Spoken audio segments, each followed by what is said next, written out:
Hey guys, welcome back to another video. So in today's video, I'm going to be showing you guys the Divine Conversion Relic, and I'm going to be showing you guys how you can obtain this relic and also what it does and the money making method that goes along with it. You can make up to 7 mil per hour using the Divine Conversion Relic, and you can also get twice as much Divination XP as well, so it's a great relic used for training Divination as well as making money off of it. So first off, the Divine Conversion Relic does have a few requirements. You do require level 98 Archaeology and also level 85 Divination. So there are some pretty high level requirements, but this is a really amazing relic, especially for a nice AFK moneymaker. And also if you're looking to train Divination, then it is an awesome relic to use as well.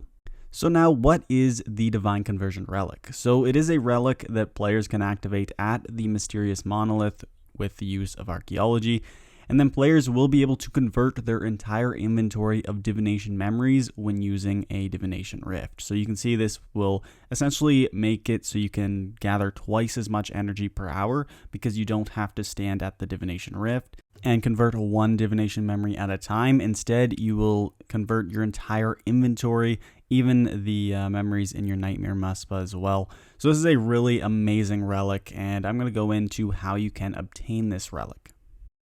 So there is a pretty long process to obtain this relic, and I will put timestamps in the description down below.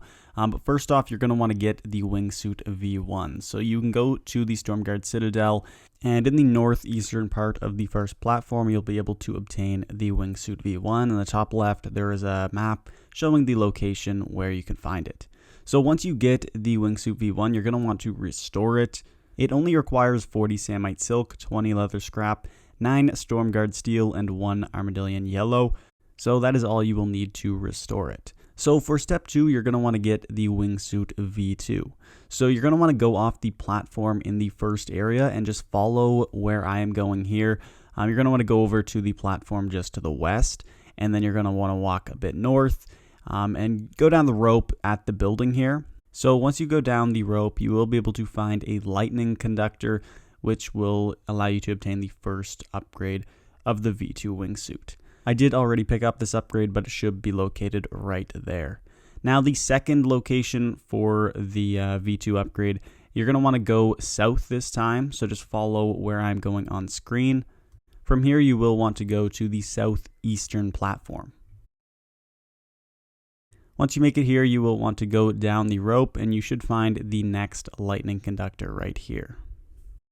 Step number 3, you're going to want to get the Wingsuit V3. So as you can see in the top left, the 2 upgrades for this are located in the southeastern island, and then also the other one is in the northwestern island.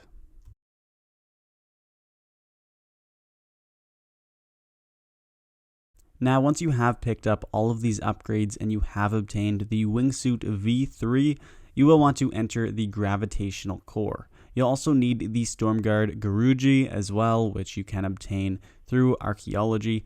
You'll just need to restore one and add that to your tool belt. So once you enter the Gravitational Core, you will enter a new location. You'll want to study all of the things over here. Make sure you study the theoretical blueprints. That is the next step.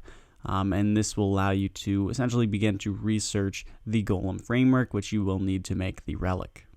So once you have studied the theoretical blueprints, you're going to want to research back to the drawing board, which is in the special research tab when you are in your research team interface. This will take approximately 40 minutes to complete, so you will need to wait for that to be completed.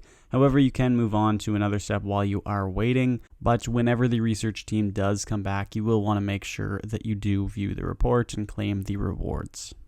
So once you have claimed the rewards from the research, you can go back to the Gravitational Core. You can click on the theoretical blueprints here, and then you can begin studying the different relics. You can actually do all 3 of them. The one that you will need for the Divine Conversion Relic is the Golem framework, which is option number 2, but make sure you just study all 3 of them because you can do that. Now for step number 8, you're going to want to excavate the level 98 location. You're going to be looking for the Golem Heart and also the Golem Instructions. You will need these to make the Divine Conversion Relic. This step can actually be completed while your research team is out and you're waiting for them to come back, you can get these 2 artifacts because you will need them for this step. So anyway, once you obtain both of these artifacts, the next step, you're going to want to get black mushroom ink because you probably don't have it. You can obtain it in the Goblin Cave, which is in the middle of the Fishing Guild, and then also player-owned farms. There are black mushrooms located in this part of the cave, and then you'll just want to grind one with an empty vial in your inventory, and you'll obtain the black mushroom ink. This will be needed to make the Golem instructions, which you will need for the Divine Conversion Relic.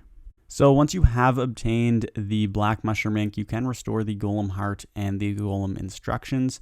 Of course, you will also need a few other random archaeology materials, so make sure that you do have those, and then just restore both of those artifacts.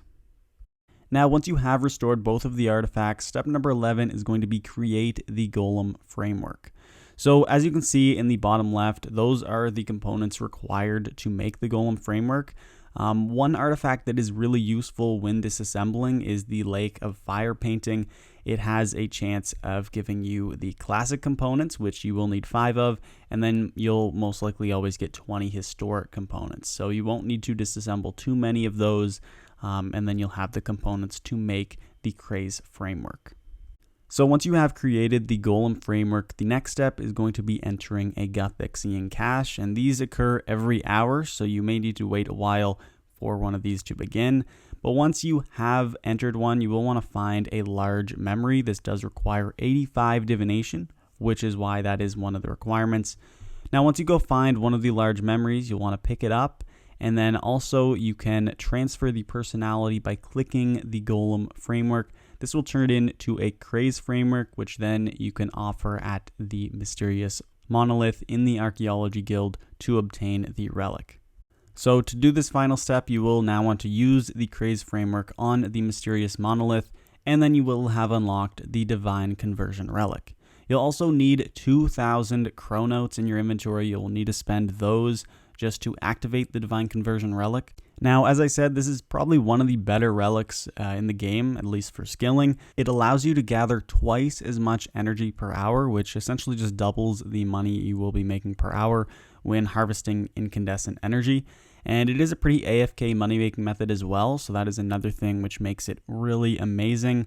Now, I am going to move on to just the money-making method of using the Divine Conversion Relic. I do want to touch on that briefly. So first off, there are a few requirements and recommendations. So 95 divination is going to be needed to do the incandescent energy. Also, you will want a nightmare Muspah. This will increase the energy you'll gather per hour.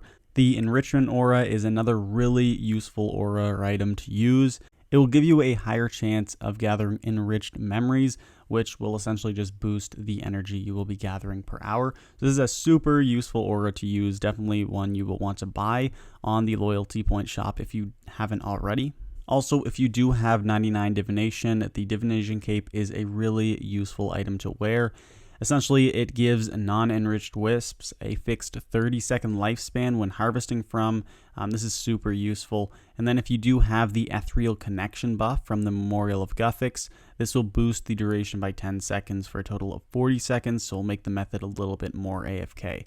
And that is another thing that you will want to make sure that you do have active. So you will want the ethereal connection perk active at the Guthixian Memorial. This will essentially just increase the duration of the divination springs and allow it to be a little bit more AFK. Also, of course, have the Divine Conversion Relic active, so spend those 2,000 chronotes to activate it. And then the Elder Divination outfit is pretty useful as well. So if you have all these things, then you will be able to make up to 7 mil per hour, and it is a pretty AFK money-making method. This is probably one of the better ones right now. Incandescent energy is priced pretty high at around 450 GP each as of right now when this video has been uploaded. But of course the prices might vary, so the GP per hour will probably vary over whenever you are watching this video. And then also I do want to mention that you can use this relic for XP and Divination training. So if you do want to do that, you want to make sure that you convert your energy into the XP rather than just the energy. And the Relic is super useful for that as well. It will double the amount of Divination XP you are going to be gaining per hour if you use it that way as well. So this is a really, really awesome Relic, and one you guys should definitely try if you can unlock it. So anyway guys, that is it for this video. I really hope you found it helpful, and if you did, make sure you hit that thumbs up button and subscribe for more RuneScape 3 content. Anyway guys, thanks for watching, and I'll see you in the next one. Peace.